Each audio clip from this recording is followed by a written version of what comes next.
Hi, I'm Tony. Using a soaker hose is a very efficient way to water planting beds and gardens in level areas. A soaker hose is a special type of hose that has lots of tiny holes in it. One end is capped and the other end connects to a garden hose. Soaker hoses are designed to be placed on the ground near your plants. As water flows through it, it seeps slowly out of the holes to water the plants. Since you're directing the water where you need it instead of spraying a wider area, you can use a lot less water and greatly reduce runoff.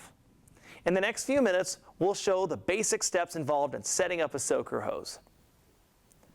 The first step is to estimate how long the garden hose and soaker hose will need to be. For the garden hose, run a length of string along the desired path from the outdoor faucet to the edge of the planted area, then measure the string.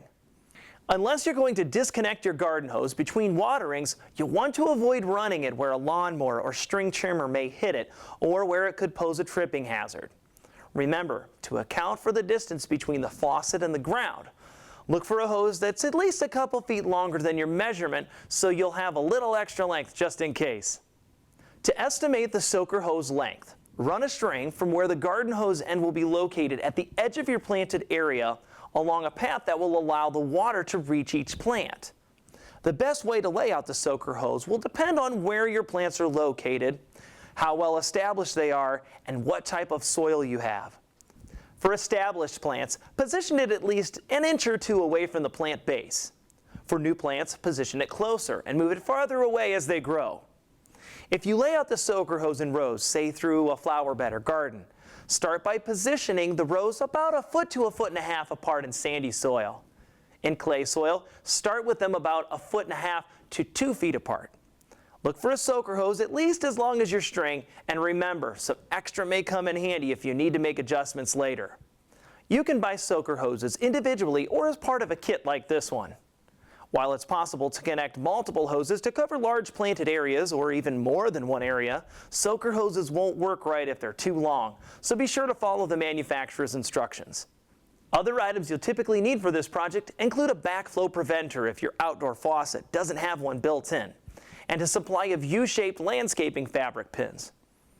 Having a backflow preventer is extremely important to keep dirty water from backing up into your pipes. Many soaker hoses have a built-in flow restrictor to regulate the amount of water that goes through.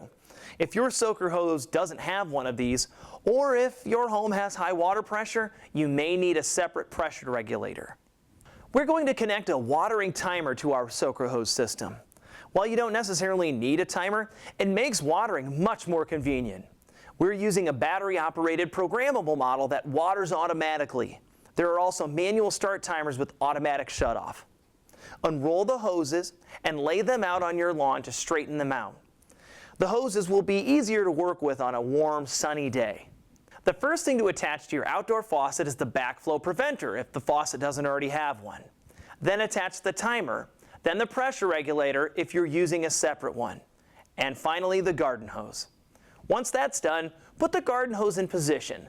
If it doesn't want to stay put, use landscaping fabric pins to hold it in place. Be careful not to puncture it. Attach the soaker hose and remove its end cap, and run the water for a minute or so to flush out the hose. Turn off the water and replace the cap. Then put the soaker hose in position and turn on the water again to verify that the soaker hose works as it should.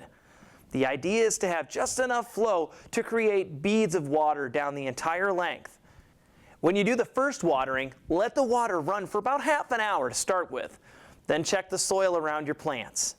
It should be evenly moist but not muddy, and the water should penetrate several inches into the ground. You may have to experiment to get the watering time and the soaker hose positioning just right. Follow the manufacturer's instructions to program and operate your watering timer. You may want to start by watering a couple of times a week. Check the soil after each watering and adjust the frequency as needed. To help plants develop strong root systems, less frequent, deeper watering is better than more frequent, shallower watering. Most soaker hoses aren't designed to be buried in soil, but you can cover the hose with a couple of inches mulch to help conceal it, protect it from the sun, and minimize evaporation. Remember to move your soaker hose before you do any future digging. Also, be sure to disconnect and store your garden hose and watering timer during the winter, and follow the soaker hose manufacturer's winter storage recommendations. I'm Tony, and I'll see you next time.